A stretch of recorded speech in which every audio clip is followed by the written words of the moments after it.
pertunjukan wayang, pertemuan sederhana terjadi. Joko, yang merupakan seorang wartawan, bertemu dengan seorang gadis cantik bernama Meiwang.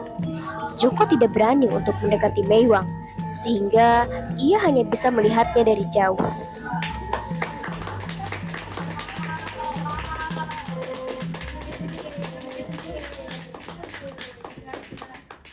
Sepulang Joko dari pertunjukan wayang, Joko pergi ke masjid untuk melaksanakan sholat.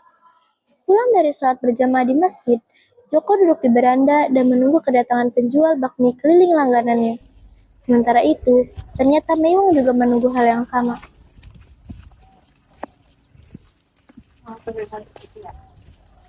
Kalian udah pada kenalan belum? Kenalan dulu, jangan malu-malu. Inikah namanya cinta. Oh, inikah cinta. Ayo kenalan. Kalau enggak, gak saya bikinin nih. Joko, Joko Sudiro, Meiwang. Joko dan Meiwang hanya saling melirik malu satu sama lain. Sehabis berkenalan dengan Meiwang, Joko tak bisa tidur. Perasaannya terasa hangat oleh bara yang menyala abadi. Ia menulis nama Meiwang di buku catatannya sambil mengenang saat ia berkenalan dengannya. Meiwang.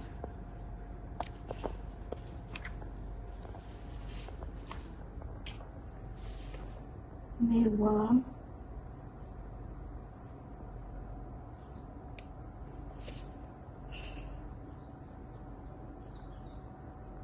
Meiwang. Keesokan paginya, Joko berjalan-jalan santai untuk membeli sarapan dan melihat Meiwang beserta kedua temannya yang hendak pergi ke gereja. Gimana gitu ya kemarin tuh? Lihatin kamu gak sih? Iya asli sumpah sih. Tahu gak sih kemarin kan pas kita lewat itu kayak ngeliatin kita gitu loh dari balik jendela. Iya. Balik jendelanya Meiwang. Meiwang hanya bisa tersenyum malu mendengar perkataan teman-temannya itu. Dengan penuh keberanian, Joko memutuskan untuk berbicara langsung dengan Meiwang.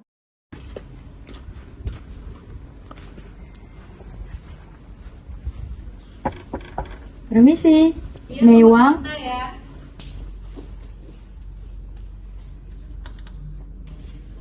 Anggap aja.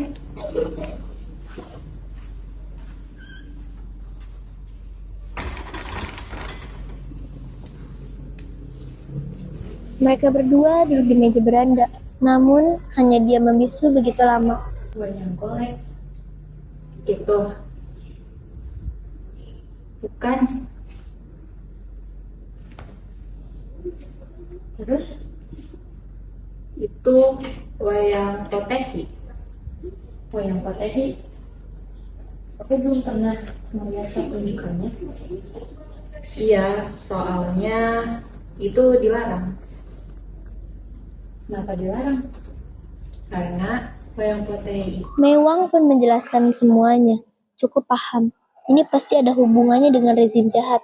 Sebagai wartawan pers mahasiswa, Joko tahu soal hal diskriminasi dan ia akan menulis artikel tentang ini.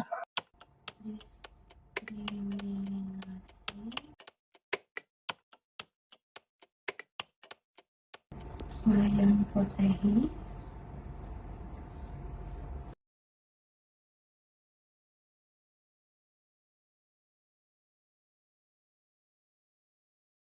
Keesokan harinya, saat ia hendak menunjukkan artikel mengenai hal tersebut, Joko tiba-tiba diculik oleh sekelompok orang. Ia dibawa ke suatu tempat dan kemudian disiksa. Diskriminasi.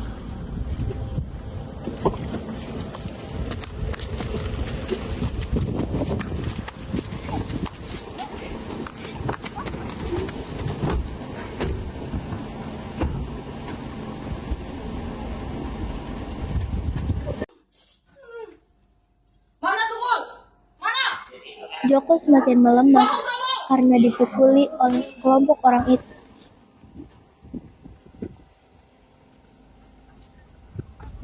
Setelah Joko puas disiksa, ia dibawa pergi lagi ke suatu tempat.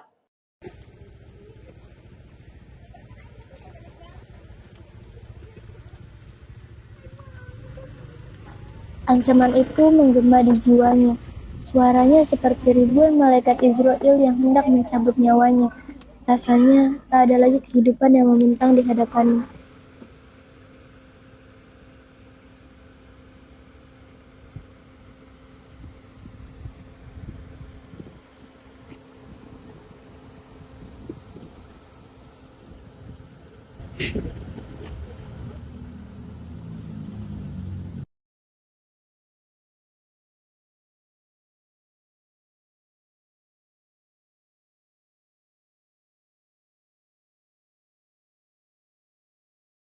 Joko tergeletak lemas tak berdaya di pinggir sawah. Untungnya, ia ditemukan oleh 2 orang warga yang ada di sekitar tempat tersebut. Ia dibawa ke rumah warga tersebut dan dirawat olehnya. Setelah Joko membaik, Joko kembali ke kosan untuk menemui Wewang. Kita pindah ke sana yuk. Ada apa ini? Ayo kita cek. Kita bawa ke rumah. Ayo, ayo.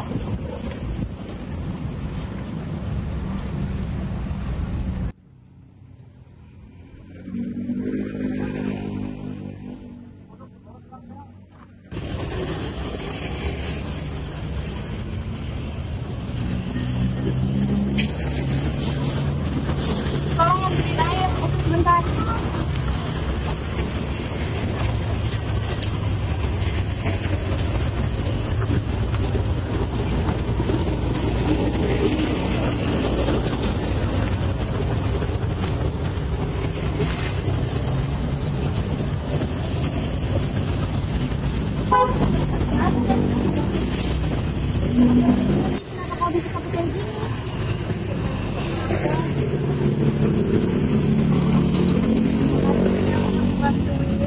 Iya, tidak apa-apa, sama-sama.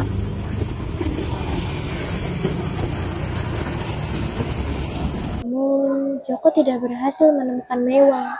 Lalu, Joko bertemu dengan penjual bakmi dan menanyakan keberadaan Mewang. Mbak, ngeliat Mewang nggak? Mewang udah diusir dari kosannya. Hah? Kenapa, Mbak? Waktu itu ada 2 orang usir Mewang dari kosannya. Saya gak tahu persis orangnya kayak gimana. Dan saya gak tahu Mewang pergi kemana. Kira-kira diusirnya berapa orang ya, Mbak? Waktu itu ada 2 orang yang usir dengan kasar. Ya udah, Mbak, terima kasih ya. Ya, sama-sama. Mewang, pergi kamu dari sini. Ada apa? Pergi. Jangan bawa apa. Jangan bawa. Berapa sih? Saat itu, Joko mulai mencari Mewang berhari-hari. Joko menggelandang seperti orang gila, bertanya ke sana kemari, namun tetap tidak bisa menemukan Mewang. Mewang. Mewang. Kamu ngeliat Mewang nggak? Nggak tahu. Terima kasih ya. Mewang. Joko pun membeli wayang Potehi di kampung pecinan. Ia membeli toko Shinjinku yang diadopsi jadi Joko Sudiro. Joko membelinya karena namanya sama dengan nama dirinya. Dan Joko yakin bahwa Mewang juga tahu toko ini. Memiliki wayang Potehi mengingatkan Joko kepada Mewang.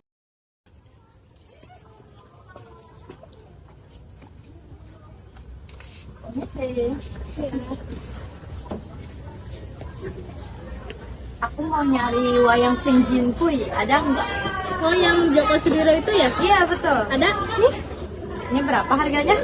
100.000. Oh, oke. Terima kasih. Terima kasih ya. Sejak saat itu, setiap Joko mendengar ada pertunjukan wayang, Joko selalu datang dan dengan harap bisa bertemu dengan Mewang. Hingga pada suatu hari di sebuah pertunjukan wayang, Joko bertemu dengan Mewang kembali. Mewang. Joko. Akhirnya aku bisa menemukanmu. Emangnya kenapa? Senang aja rasanya. Kenapa? Biasa.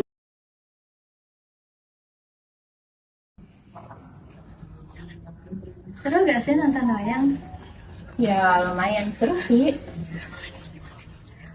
Kamu suka nonton wayang? Suka. Aku dari kecil udah sering nonton wayang. Biasanya wayang tuh ada jenisnya nggak sih? Setahu aku sih cuma dua ya, wayang golek sama wayang potehi. Wayang potehi Yang Waktu dilarang itu? itu loh. Oh, yang dilarang. Berarti sekarang udah nggak ditampilin dong? Iya udah nggak pernah ditampilin lagi. Udah nggak boleh berarti? Iya, karena kan memicu kontra masyarakat. Oke, sekarang wayang golek aja. Iya. Ini yang kita tonton wayang golek. Biasanya kalau misalkan wayang golek gini, rame nggak sih yang nonton? Rame sih, lihat aja sekarang. Rame banget ya. Mereka berdua pun menonton pertunjukan wayang bersama. Setelah selesai menonton pertunjukan wayang, Joko mengajak Mewang untuk berbicara berdua. Terima kasih ya Mewang. Makasih buat apa? Ya, kamu udah hadir di pikiran aku waktu aku diculik waktu itu. Oh iya? Iya. Jadi kayak nyelamatin gitu. Iya, untungnya sekarang kamu udah di sini. Gak kenapa-napa. Iya dong. Sebenarnya aku udah jatuh cinta dari lama sama kamu. Yang benar. Benar, serius. Sebenarnya dari lama aku juga udah suka sama kamu. Tapi aku baru bisa ngungkapin sekarang. Terus kamu mau nggak jadi pacar aku? Mau. Deal ya, kita pacaran. Oke. Sejak saat itu, Joko dan Mewang menjadi sepasang kekasih yang sangat menyukai pertunjukan wayang. Walaupun mereka berdua telah mengalami berbagai masalah, cinta mereka tetap bertahan dan semakin kuat. Ujang haus.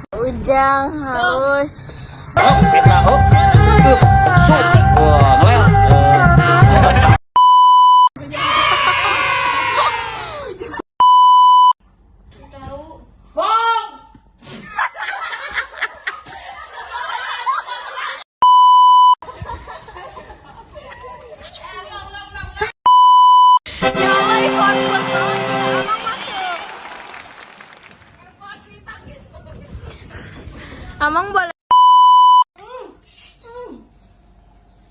Mana tuh Kol? Mana? Mana? Mana?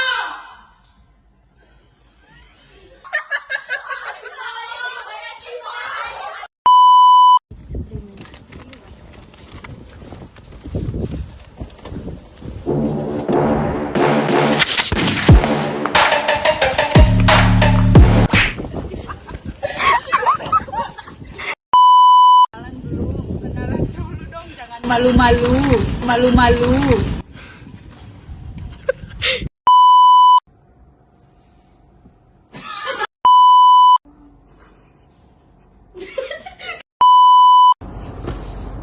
Mewang. Awas.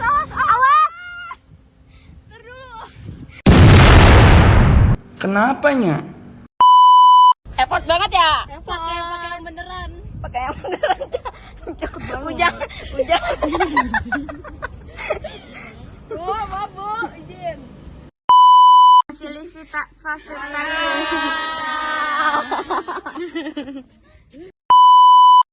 Memandangi